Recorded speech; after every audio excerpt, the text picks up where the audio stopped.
Presiden Joko Widodo mengundang 3 kandidat capres dalam balutan makan siang bersama. Benarkah ada komitmen yang dibangun antara ketiga kandidat capres dalam pertemuan tersebut?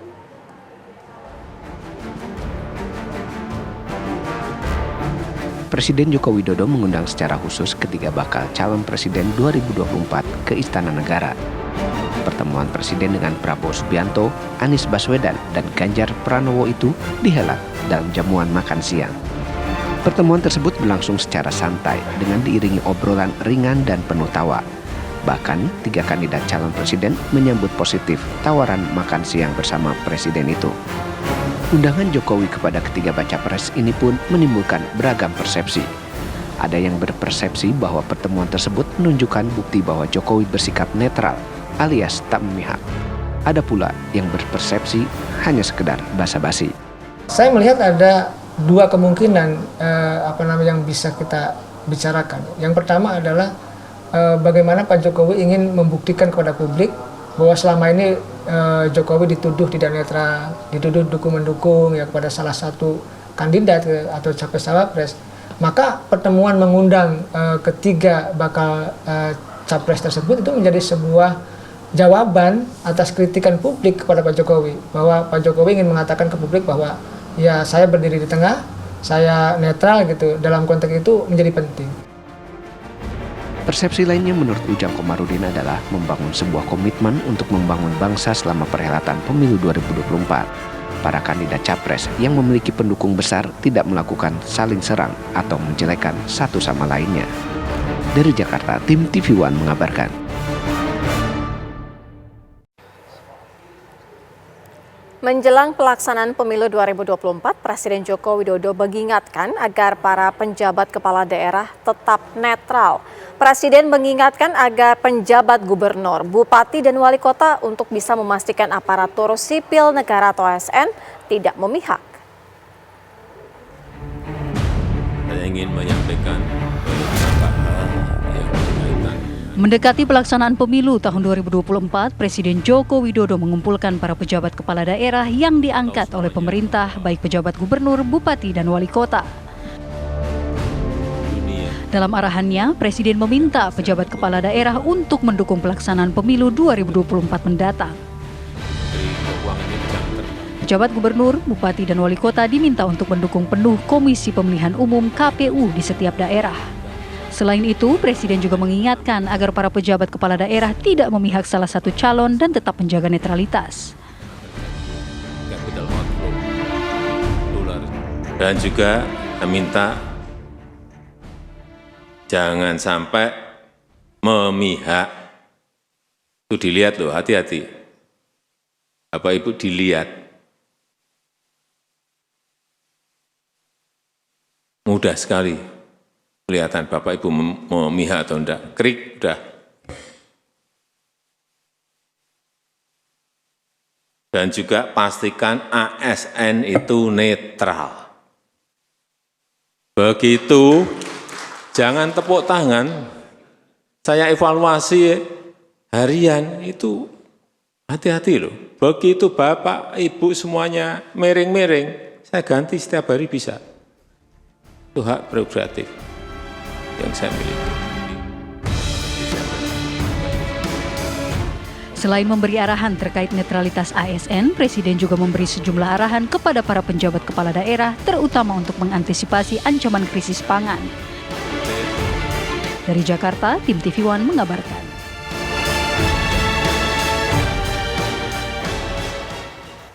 Pemirsa, Majelis Kehormatan Mahkamah Konstitusi akan menggelar sidang pelanggaran etik Hakim Konstitusi.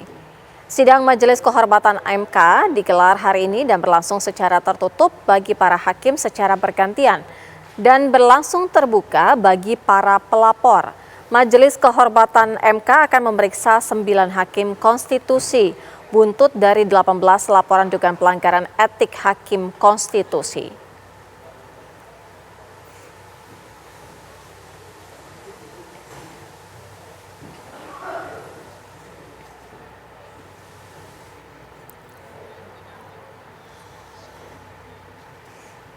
Lalu bagaimana jalannya sidang Majelis Kehormatan Mahkamah Konstitusi terkait sidang pelanggaran etik Hakim Konstitusi?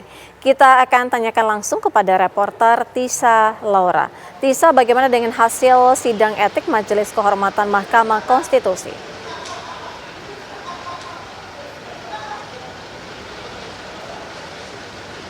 Ya, Siara dan juga pemirsa, pada hari ini Majelis Kehormatan Mahkamah Konstitusi menggelar sidang pemeriksaan pada pelapor atas dugaan pelanggaran etik yang dilakukan oleh Hakim Konstitusi yang pada sidang kali ini diduga dilakukan oleh Mahkamah Konstitusi, yaitu Anwar Usman. Dalam persidangan MK yang dimulai pada pukul 9 waktu Indonesia Barat pagi tadi menghadirkan 4 pihak pelapor. Di antaranya adalah Profesor Denny Indrayana yang hadir via Zoom, kemudian Ziko Leonard Jagardo Simanjuntak, serta perwakilan dari 16 guru besar dan pengajar hukum tata negara dan hukum administrasi negara yang tergabung dalam Constitutional and Administrative Law Society atau KALS dan juga dari LBH Yusuf. Adapun persidangan ini dipimpin oleh Ketua MK Jimli Asyidiki dan 2 anggota MK Wahidudin Adams serta Bintan Saragih. Adapun laporan dugaan pelanggaran kode etik yang dilakukan oleh Anwar Usman ini, yang pertama bermula ketika para hakim MK mengabulkan gugatan batas usia minimal Capres-Cawapres yang sebelumnya adalah minimal 40 tahun, sekarang juga minimal 40 tahun namun boleh mencalonkan diri sebagai Capres-Cawapres walaupun belum berusia 40 tahun namun pernah menjabat sebagai kepala daerah. Kemudian Profesor Denny Indrayana menilai putusan nomor 90 tentang batas usia minimal Capres-Cawapres tersebut tidak sah atau harus ditinjau ulang, Sira dan juga pemirsa. Denny juga menyebutkan Anwar Usman melanggar kode etik di mana Anwar Usman hadir atau mengikuti persidangan tersebut, sementara gugatan yang dibahas berkaitan dengan keluarganya yaitu Presiden Joko Widodo serta putra dari Presiden Joko Widodo yaitu Gibran Rakabuming Raka. Sebagaimana disebutkan tertulis dalam pasal peraturan Mahkamah Konstitusi nomor 09/PMK/2006 yaitu Hakim Konstitusi harus mundur jika ada benturan kepentingan dalam penanganan perkara yang terkait keluarganya. Dari hal tersebut, Profesor Denny mengatakan MK berwenang bukan hanya menjatuhkan sanksi kepada Anwar Usman, namun juga menyatakan putusan nomor 90 tentang batas usia minimal Capres-Cawapres tersebut harus ditinjau ulang dan tidak sah. Hal ini tentunya berpengaruh dalam dinamika Pilpres mendatang yang sudah kita hadapi dan akan kita hadapi, di mana Gibran Rakabuming Raka sudah melaju sebagai bacawa pres dari Prabowo Subianto. Kemudian dari KAL sendiri juga memberikan petitum di mana meminta agar Ketua MK Anwar Usman diberhentikan secara tidak hormat. Sementara saya kembalikan ke Sira di studio. Tisa Laura, informasi langsung dari gedung MK. Pemirsa, pasca pencalonan Gibran Rakabuming Raka, hubungan antara keluarga Presiden Joko Widodo dan PDI Perjuangan kian memanas. Informasi selengkapnya kami hadirkan usai jeda, tetaplah di Kabar Pemilu.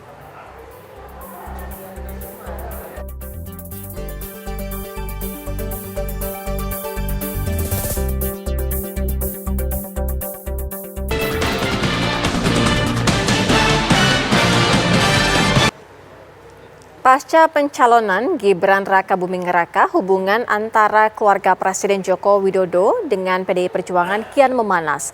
Meski dituding tidak beretika dan telah meninggalkan partai, Presiden Jokowi dan Gibran tidak mau menanggapi dan memberi klarifikasi.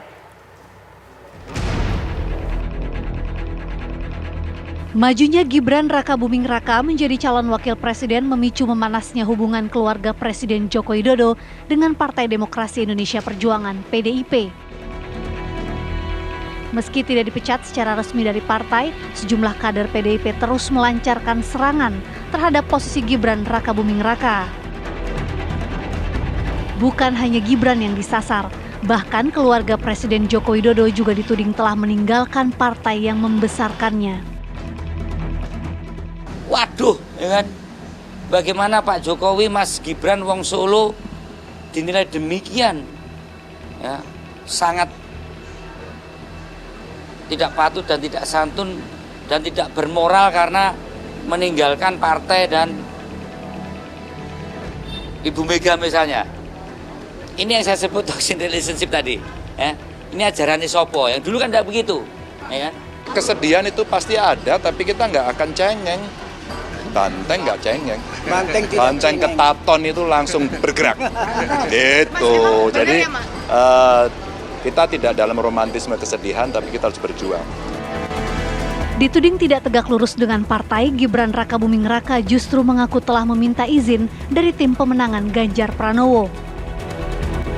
Keluarga Pak Privilege dan keluarga Pak Jokowi ternyata mendapat privilege dari PDIP ternyata tapi meninggalkan PDIP. Tanggapannya seperti apa sih, Mas? Ya itu monggo saya kembalikan lagi ke Pak Hasto. Informasinya juga sudah mendapat sanksi tertutup ya, Mas? Teman-teman media, kan saya sudah berkali-kali bilang, kira-kira 2 minggu yang lalu saya sudah ketemu Mbak Puan dan Pak Arsyad. Beliau berdua sudah memberikan saya izin untuk ikut berkompetisi. Sementara Presiden Joko Widodo sendiri masih enggan berkomentar terkait hubungannya dengan PDIP.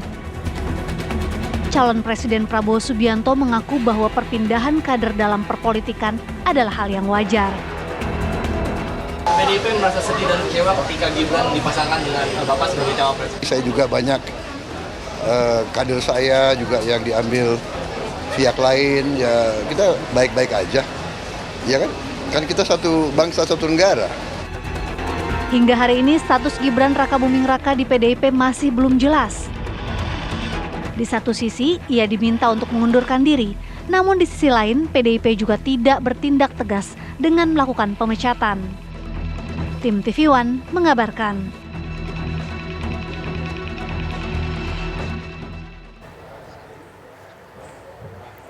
Kandidat bakal calon Presiden Ganjar Pranowo menghadiri haul Kiai Haji Muhammad Hisham Abdul Karim atau Mbah Hisham, kakek mertua Ganjar Pranowo, di Desa Kalijaran, Kecamatan Karanganyar, Kabupaten Purbalingga, Jawa Tengah. Peringatan haul Mbah Hisham ini digelar di halaman pondok pesantren yang dihadiri oleh ribuan masyarakat. Acara haul dihadiri Baca Pres Ganjar Pranowo, kemudian Kiai Haji Ahmad Muwafik atau lebih dikenal dengan Gus Muwafik. Acara haul Mbah Hisham ini sekaligus peringatan Maulid Rasulullah SAW. Dalam acara ini juga di-launching buku biografi Mbah Hisham. Ganjar Pranowo ingin mengembangkan pondok pesantren Rod Lotus Sukawaroh Solihin Solihat dengan harapan bisa memberikan manfaat kepada masyarakat.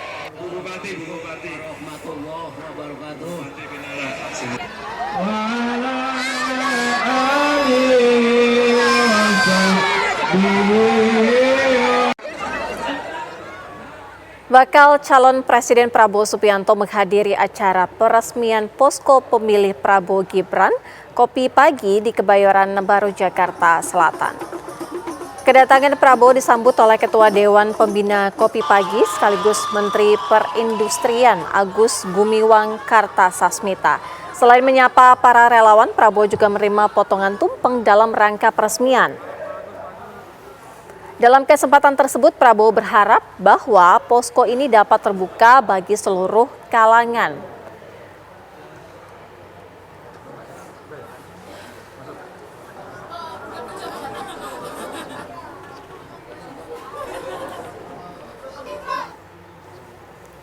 Pemirsa, Bacawa Pres Koalisi Perubahan Muhaimin Iskandar melakukan silaturahmi ke sejumlah titik di Kota Malang.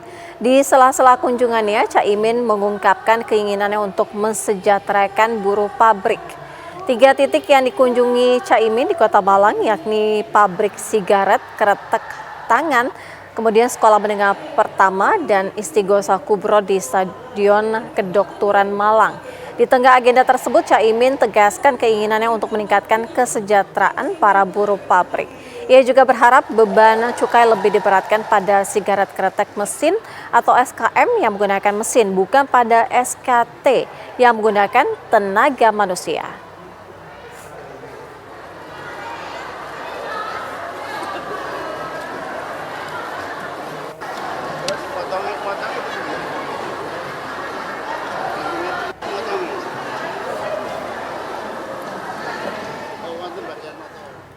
Berbagai manuver terus dilakukan para pendukung kandidat calon presiden. Untuk menarik simpati, para relawan melakukan deklarasi dan juga kegiatan sosial.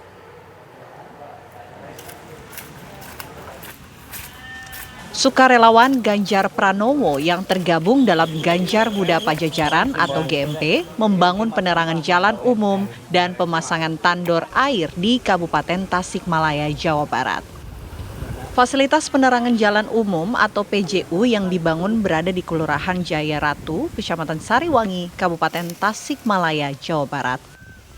Koordinator Wilayah GMP, Rendra Wibawa Setiawan mengatakan pihaknya melakukan pemasangan JPU itu karena memang di desa tersebut infrastruktur penerangan masih minim. Ratusan warga tampak antusias menghadiri kegiatan itu dan juga ikut bergotong royong mendirikan tiang penerangan jalan. Ribuan santri Nahdlatul Wathon di Anjani, Lombok Timur menyatakan komitmen dukungan terhadap Capres Prabowo Subianto Gibran Rakabuming Raka. Deklarasi dukungan ini disampaikan langsung dalam hari ulang tahun Madrasah Nahdlatul Wathon Dakwah Islamiyah yang ke-88.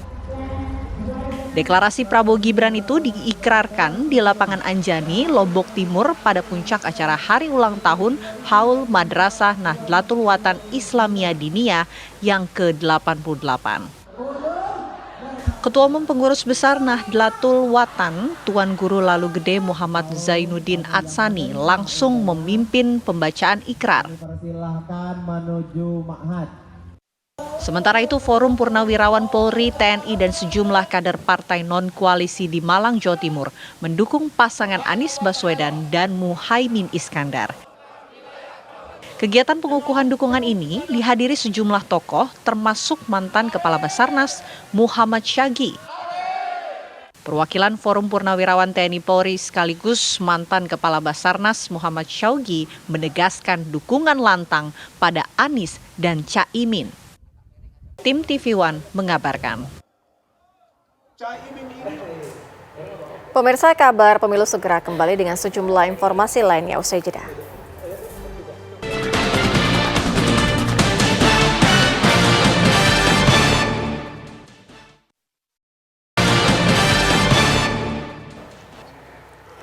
Pemirsa, Bawaslu Riau menegur partai politik untuk mengingatkan para calegnya agar tidak memasang spanduk ataupun baliho dengan nomor urut.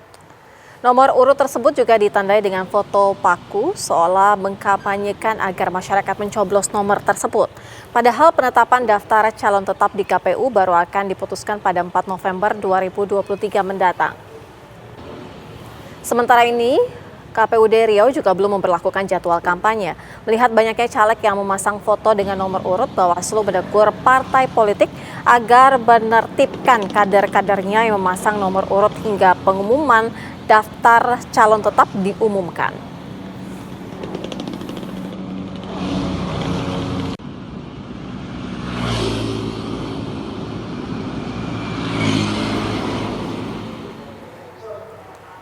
Komisi Pemilihan Umum melantik 435 calon anggota KPU tingkat kabupaten kota. Para calon anggota yang dilantik berasal dari 9 provinsi dan 87 kabupaten kota. 435 calon anggota KPU yang dilantik seluruhnya hadir ke tempat pelantikan yaitu di halaman gedung KPU di kawasan Jakarta Pusat. Setelah dilantik dan disumpah, para anggota KPU ini akan bertugas di kotanya masing-masing dalam periode 2023 hingga 2028. Ketua KPU Hashim Asyari menegaskan seluruh anggota yang dilantik langsung mulai bekerja di mana daftar calon tetap harus sudah ada di tanggal 3 November nanti.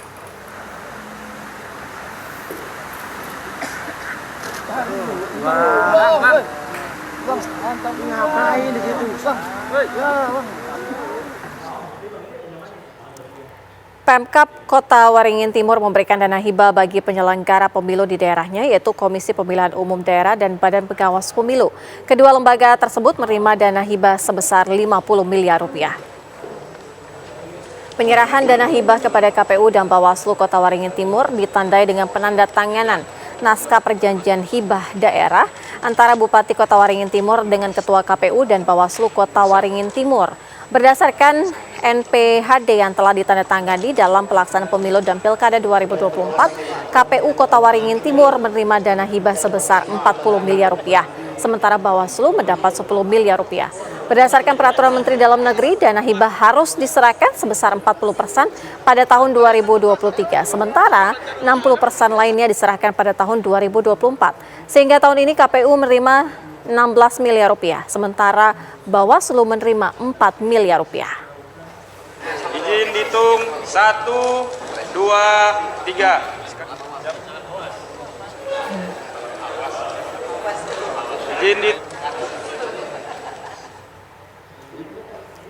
Demikian jumpa kita di Kabar Pemilu. Kami kabarkan, Anda putuskan. Mewakili kru yang bertugas, saya Sira Safira pamit undur diri.